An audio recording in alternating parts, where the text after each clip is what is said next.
All right. Well, so that's incredible, and I don't know how you keep all that in your mind. It is not as simple as I guess as I would have thought of just you get some cars in. And Watch out for online dealers. Oh yeah, let's talk about that. So we've had this conversation. I have never purchased a car. We've never purchased a car online. And we were having a chat. I honestly, that's all very new to me. Yeah. And people are kind of going that route. But let's talk about that. Right. So my big sister, she lives in San Diego. Her husband's got a best friend. He bought a Tesla. Oh, I had to get a Tesla. I was really excited, and cool. The reason he bought a Tesla was because he detested the dealership experience, and Tesla said, we won't give you a dealership experience. Why? You can buy a car directly from us, just like you would anything else really in the world. Okay. Well, okay, that's a neat thing that they're doing, but we've found now that we've had some time, a couple of years now, that we're getting a lot of Tesla trade-ins. And I'm not going to go into the Tesla cars, but I will say, though, that model of not having a dealership definitely has some real faults to it. And when you don't have the human element, even though in today's world, when you go to the grocery store, people, they want to go to the self-checkout, they don't want to have human interaction. When it's a big decision like that, especially with how these cars are changing so much and things like that, I think it's important. And so a lot of these online retailers, what they're doing is they will make these commercials, again, really just joking and making dealerships look really bad. Like they find, the worst examples and they put them out there and say, you don't want that, go do online. But I'm telling you, I've had a lot of personal experiences with customers that were shopping with us and then ultimately went that way and have come back and told me horror stories, so much so that I had a hard time believing them, to be honest. And so we had one of our reps come in who reps, he's our warranty rep, so he reps all the brands in our Treasure Valley. And I had a really candid conversation with him. And he told me, hey, listen to this. And this is what we've seen a lot recently is that, let's say you're Joe Schmo, you're at your computer and you decide you want to buy a car, but you just don't want to go to a dealership, whatever. You go on, you find one of these online retailers and they say, oh, here's your trade-in. You need to send in some pictures, give us the VIN, give us the miles, and this is what we're going to give you for your trade-in. You do all those things that they ask of you, and eventually you come to an agreement. We're going to give you $15,000 for this trade-in. Yep, we're going to do it. All right, you push enter, you got the green light, let's do it. Well, they say, all right, and they send a transport driver to come pick up your car, and they pay for it. Great, and they whisk away your car. A few days later, they've taken the car to their terminal. You're waiting to hear back from them. They contact you and they say, well, Joe, I know we said $15,000, but the market's changed a little bit, or for whatever reason, we're going to have to give you $13,000. Yeah, okay. No, that's not okay. We agreed on $15,000. Yeah, sorry. Look, you don't have to take it, but just understand that if you don't take it, you need to pay for transport to come pick this up.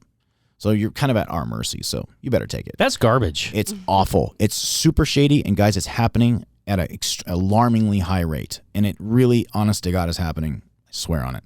Not just that. Here's what else I find odd about it. A lot of times when let's just say that happened, or let's just say it didn't happen. Let's say that they came to the agreement and you're continuing your purchase with them. Let's say you've got really good credit. You bought multiple cars. Let's say you're an 800 Beacon score. That's a strong credit score. And you're used to getting all the good prime rates. Prime is good out there. And on the computer, they say, all right, Joe, we've got everything ready to go. You're going to get your car here in a little bit. We got your financing set up for you. That's going to be $699. Okay, well, I just looked at my bank, and it was showing $299 for that term. But oddly, and this is what my rep told me, that people are doing it. And it just goes to show you that the power of the internet and that people will believe that if it's online telling you, then that's what it is, and it must be true, or that's what the best rate is right now. Versus when I have a customer come in and I have to really be, I'm telling you, so hyper transparent, showing them multiple rates, shopping it, really, really being competitive just to earn that business.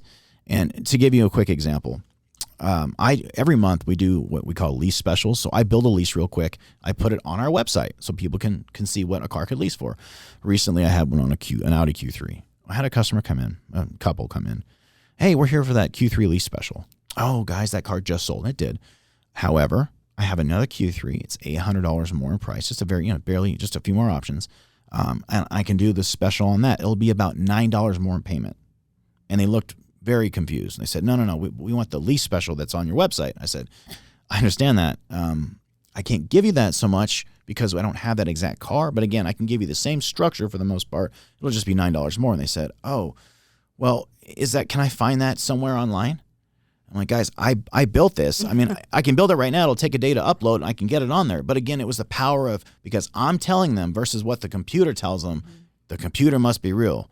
It's really shocking to see this. And so my point to you guys, I guess, is that if you can establish a good relationship with a dealer that's very transparent, listen to what they have to say. They want to earn your business. We want to, guys. We want to have you coming back. We want your friends. We want your family.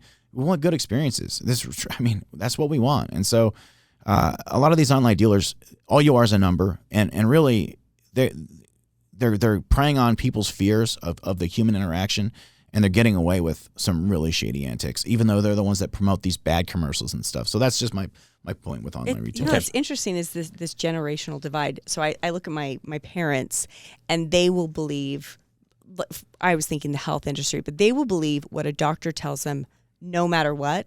And what the internet tells them is just tomfoolery or foolery or whatever. But then solid wordplay. Thank you. But then for us in my generation, we're going to research and what WebMD and what, whatever we're going to find on these online forums, that's what we're going to take, and we're going to question our doctor. Yeah. Constantly. And